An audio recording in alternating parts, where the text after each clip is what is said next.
que les années 80, c'est vraiment le...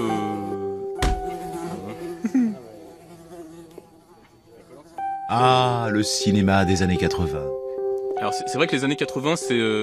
Enfin moi je les associe vachement à ce type de personnage un peu surhomme. Il faut se souvenir du cinéma des années 80. Un cinéma d'innocence, d'énergie, d'explosion.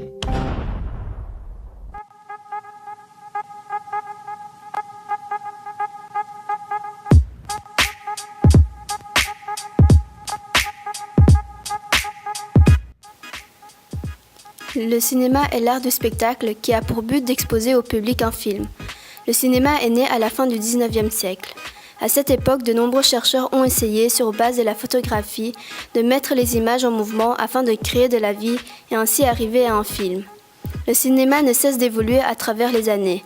Les années 80 marquent la recherche d'un cinéma plus visuel et plus rythmé, entre autres l'émergence des films à gros budget.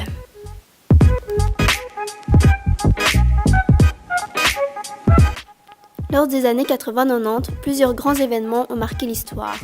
Suite à cela, certains réalisateurs ont décidé d'expliquer et de montrer ceci sous forme de film. Le but d'avoir retracé l'histoire des années 80 est sûrement de vouloir sensibiliser les générations précédentes.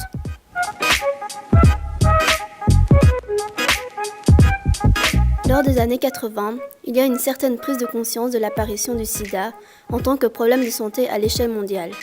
Le patient zéro qui aurait propagé le virus aux États-Unis étant, selon de nombreuses sources, Gaëtan Dougas, décédé le 30 mars 1984. Suite à cela, plusieurs films sont sortis, tels que Un clin d'œil sur un adieu, Un compagnon de longue date, Un printemps de glace. En rapport avec la guerre Iran-Irak est sorti le film Bachou le petit étranger.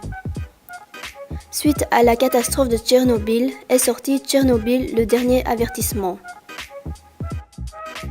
En 1989 ont eu lieu des manifestations anticommunistes à Pékin et donc le film Le Scorpion rouge est sorti.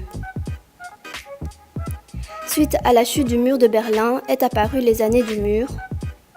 Sans oublier l'histoire tragique du Titanic en 1985 qui a fait l'objet d'un film portant son nom.